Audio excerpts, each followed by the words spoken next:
நமக்கு அவமானத்தை பெறத்துக்கு மட்டும் தகுதி இந்த நமக்கு கதையே மாற்றி இன்றைக்கு மகிமையினால் முடிசூட்டுகிறார். நம்மை நன்மைகளால் இரக்கங்களால் முடிசூட்டி, சங்கீதக்காரன் சொல்லுகிறான், ஆவிக்குரிய ஒரு மகிமை இருக்குது, தேவனுடைய பிள்ளைகள் ஒரு பெரிய சுதந்திரம் இருக்குது. ஆனால் வெறும் ஆவிக்குரிய ரீதியில் மட்டும் இல்லை. நீங்கள் பைபிளில் பார்த்தீங்கன்னா திரும்ப திரும்ப தேவன் தம்முடைய ஜனங்களை மகிமைப்படுத்த பார்க்குறார். ஒரு விதத்தில் அவங்களுக்கு என்ன ஒரு மகிமையை கொடுக்க விரும்புகிறார், ஒரு கனத்தை கொடுக்க விரும்புகிறார் தம்முடைய ஜனங்களுக்கு. எனக்கு புரியுதுங்க, மகிமை கர்த்தருடையதுன்றது புரியுது. ஆனால் அவர் வழிய மனுஷனை கூப்பிட்டு அப்படி மகிமை பண்ண நான் என்ன பண்ணுறது? சங்கீதம் 8 என்ன சொல்லப்படுது? மனுஷனை எப்படி தேவன் உண்டாக்கினார்? கனத்தினால் மகிமையினால் முடிசூட்டி. அது கடவுளுடைய சித்தங்க, நமக்கு கேட்குறதுக்கு அதிகாரம் இல்லை. அவர் என்ன வேணால் செஞ்சுட்டு போகலாம். அவருக்கு என்னமோ நமக்கு மகிமை கிடைக்கணும்னு அவர் விரும்புகிறார். இதை நீங்கள் தொடர்ந்து பார்க்கலாம் பாருங்கள்.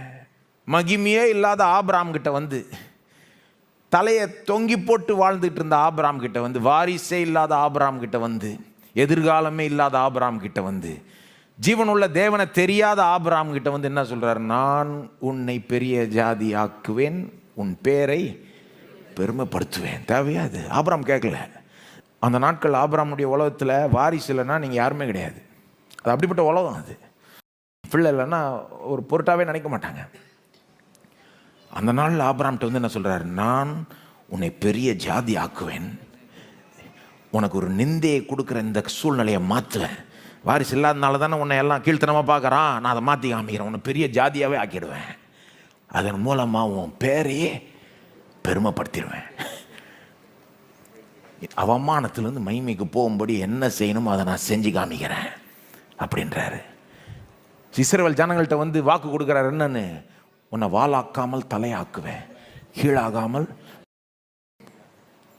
ஆனால் ஆக்சுவலாக பார்த்தீங்கன்னா ஆபிரகாமும் சரி இஸ்ரவேல் ஜனங்களும் சரி, அவங்களுக்கு அவமானம் தான் தகும். ஏன்னா அவங்களும் பாவிகள். எல்லாரும் பாவிகளுக்கு அவமானம் தாங்க தகும், மகிமை தகாது.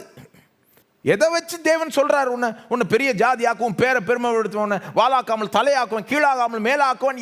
எதை வச்சுங்க தேவன் சொல்லுகிறார்? சிலுவையை வச்சுதாங்க.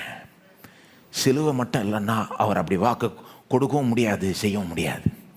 நான் மரியாதையுடன் சொல்லுகிறேன், என்ன பாவிகளுக்கு அப்படிப்பட்ட ஆசீர்வாதம் தகாது. சிலுவை வரப்போதுன்றதுனால தான் அப்படிப்பட்ட வாக்கை கொடுக்கிறார் அவர். உன்னை வாளாக்காமல் தலையாக்குவேன், கீழாகாமல் மேலாவா. ஏன் தெரியுமா அப்படிப்பட்ட வாக்கு? ஏன்னா சிலுவையில் இயேசு வாளாக்கப்படுகிறார், கீழ் அடிமட்டம் வரைக்கும் கொண்டு போகப்படுகிறார் நமக்காக. ஏன்? நாம் தலையாக இருக்கும்படி, மேலாய் வரும்படி.